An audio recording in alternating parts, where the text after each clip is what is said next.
Okay. So yesterday we began a new section of the Kitzur Shulchan Aruch, which is the laws of washing for bread. Just to get the general context once again, we're up to actually having the meal, and in the process of the meal, we are up to washing. And let's take a look at the Kitzur Shulchan Aruch inside.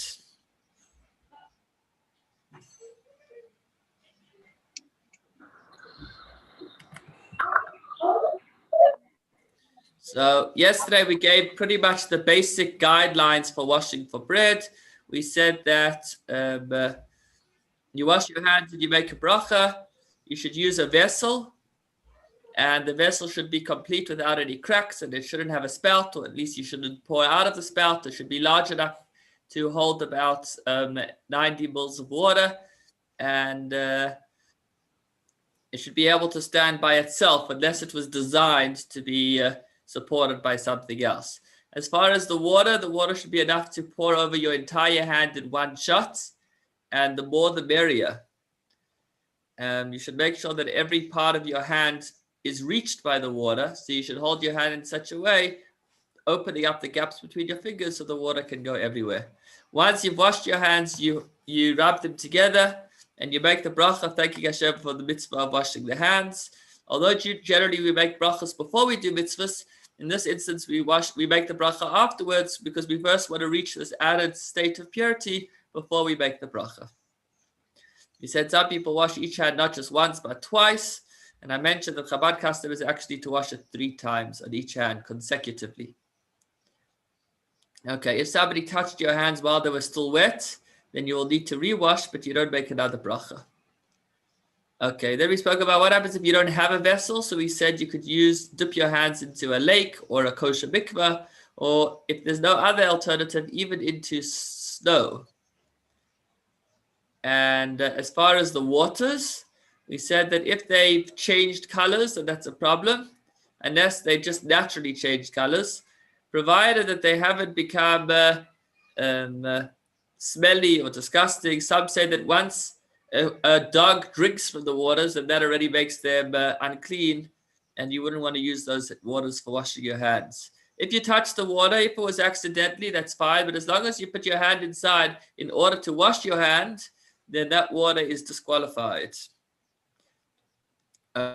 Okay, so that pretty much covers as far as the vessel, the water, and the pouring, and the bracha. Some other important points to know is before you wash, check your hands to make sure that they are clean without any chatzitza. Chatzitza means that there's no intervening substances. There's nothing on your hand that would block the waters from reaching them.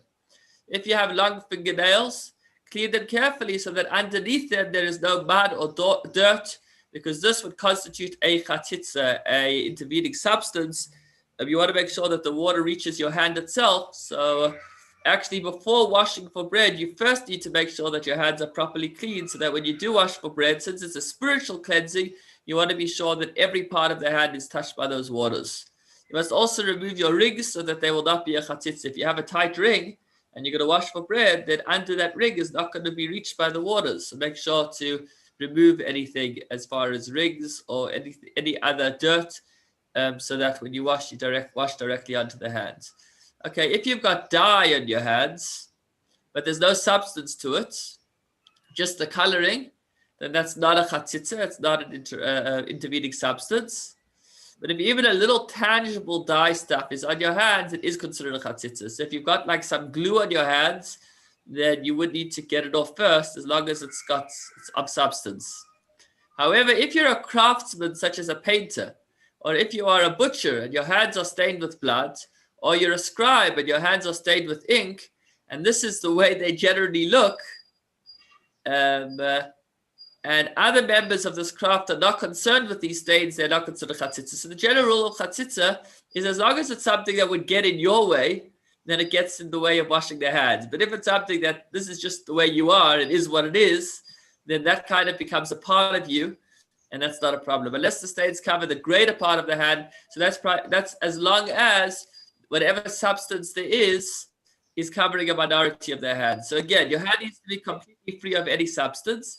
If there is any substance, then it needs to, you need to remove it. If you're a craftsman and you always have that substance, then as long as it covers the minority of your hand and you don't care, as wouldn't anybody else, then that's fine. If you've got a wound on your hand, a cut, and there's a bandage covering it, this could happen. You're in the kitchen, you cut your finger, should never happen to any of us, and it's going to be painful to remove the band-aid, then we say that the band-aid is not considered a chatzitza in this regard. And there is a little bit of an overlap between this and the laws of a woman going to mikveh, because just as there shouldn't be any intervening substances between her and the mikveh water, so too there should be no intervening substances between our hands and the waters that we pour on them when we wash for hamotzi. Okay, now the water needs to come into your hands through manual effort. So if you turn on the tap and then you just put your hand under the tap, then that actually wouldn't work. That doesn't work for breads, because then it's not coming through manual effort, it's coming automatically.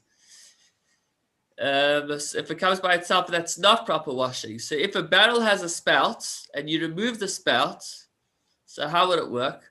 The water that flows out as a result of your initial efforts, that first gush of water is considered to have come through manual effort. But whatever follows afterwards is now coming automatically and wouldn't work. Therefore, if you want to wash your hands with water coming from the spout, this also applies to a tap today, you must be sure that the first gush of water covers your entire hand. Then close the spout and open it again for the second flow. And if you cannot estimate this properly, you should not wash your hands in this manner. And certainly you should not wash your hands from a cistern which has a small spout from which a thin trickle of water flows. So what this basically means is you should be using a cup when you're washing for breads. If you have no cup or no vessel, so let's say you are in the game reserve and you packed some sandwiches and you want to say hamotzi and you don't have a cup in the car, or you're driving on the roads and you don't have a cup in the car, so you pull into a gas station and there's a tap. So if you can get hold of a cup, then great. If you can't, if they don't have any, then what you do is you put your hand underneath the tap, and then as you open the tap, the first gush of water that comes is considered to have come through your effort because it was as a result of you opening the tap. Anything that flows afterwards is useless. So you want to be sure that it's a tap that has a nice, decent flow of water so that that first gush of water immediately covers your entire hand. But if it's not going to, if it's going to only slowly be covering the hand, then that wouldn't work. That would be a problem. Is that clear? So you would actually open and close, and then put your other hand underneath and open and close. So that's what you do when you have no vessel available. Okay, as far as what if you just are not able to wash your hands at all? So it's forbidden to eat bread without washing, even if you plan to wrap your hands in a cloth. So if you say, okay, if the issue is touching the bread, I'll just put gloves on. That doesn't help. However, if you're traveling and don't have water, so listen to this. If you know that within 4 mil, which many say today is the time it takes to walk 4 mil, a mil is about a kilometer, 900 and something meters. So if it takes about 18 minutes to walk a mil, so 18 times 4 is 72 minutes, an hour and 12 minutes.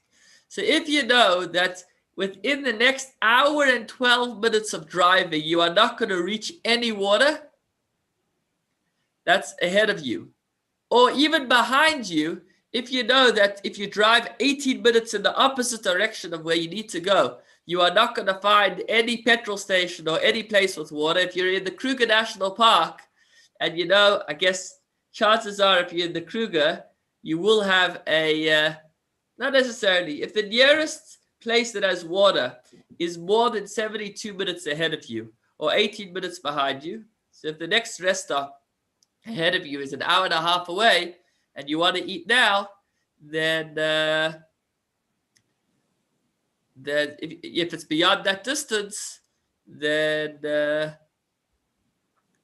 or if you're traveling with a group and you can't change them, make them change route and you don't want to be left by yourself, or any other emergency situations, then you would be allowed to wrap your hands in a cloth or put on gloves and eat bread in this way. So again, the only time where a person is allowed to eat bread without washing their hands is if within the next hour and 12 minutes ahead of them, or 18 minutes behind them, there is no water.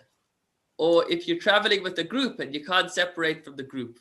But if within within an hour's time you'll be reaching a place where there's water, then you have to stay hungry until you reach that place so as not to eat bread without washing your hands. Okay.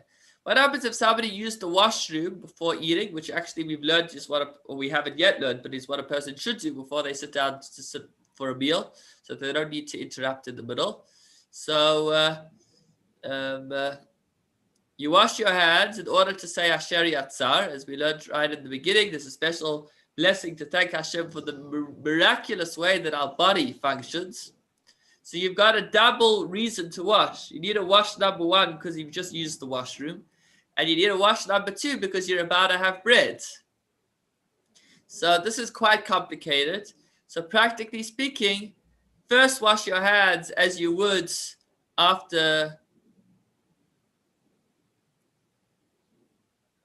Actually, first wash your hands for bread, meaning pour only a little water onto one palm and rub both hands together with this water and dry them thoroughly.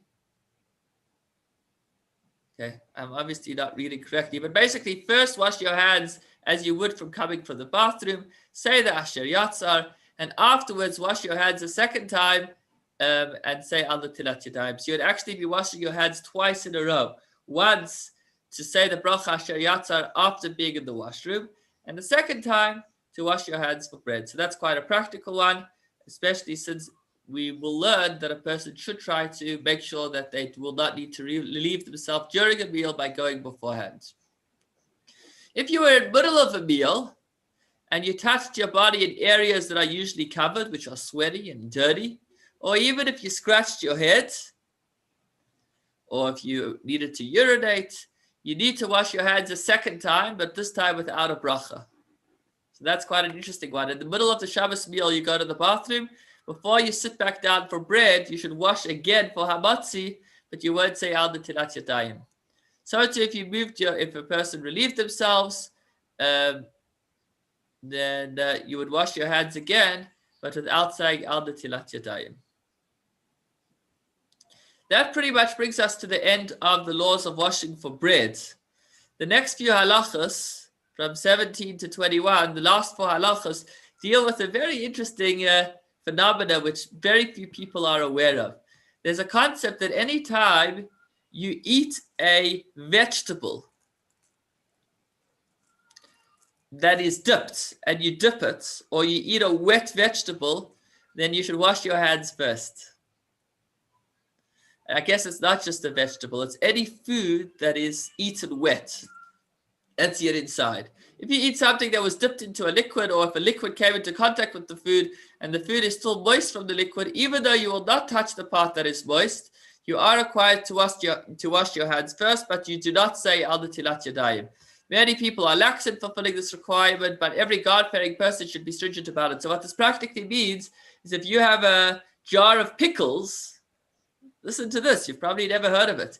If you have a jar of pickles and you want to have a pickle from the pickle jar, you should first wash your hands in the way that you would wash for bread before having a pickle from the pickle jar. Although you won't say al netilat yadayim. Or if you have, let's say, sliced vegetables, there's a vegetable tray and in the middle there's a dip. So you want to dip the vegetables in the dip. Again, you would first wash your hands as you would for bread, but without making a bracha. Now, when we talk about the food becoming wet, we mean in one of 7 liquids. What are the 7 liquids? Wine,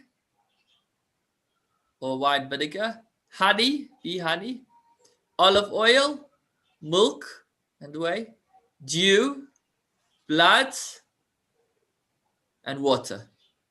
These 7 form the following acronym: Yad, Shachat, Dam. But other fruit juices do not have the status of liquid in regard to this halacha. So if you had some pure orange juice and you were eating something with that orange juice, even though it's wet, you would not need to first wash your hands, because it is specifically 7 liquids that require a person to wash their hands in advance. If you're eating fruits preserved in sugar, you do not have to wash your hands because sugar is not considered a liquid. Similarly, the moisture that oozes out of the fruit is not considered a liquid. So if you're having a peach and that peach is really juicy and your hands are getting all wet, so that's not a problem because it's fruit juice, it's not water. But if the fruit was preserved in honey and the honey congealed, then it is no longer considered a liquid. It is considered a food and you do not have to wash your hands. So again, if you have an apple that's plated in honey and the honey has become hard, then that's not a liquid no more. But if it did not congeal well, but merely thickened a little and the honey still flows, then you would need to wash your hands. Now that raises an interesting question. Dipping the apple in the honey on Rosh Hashanah. So seemingly one should need to wash one's hands before dipping the apple in the honey.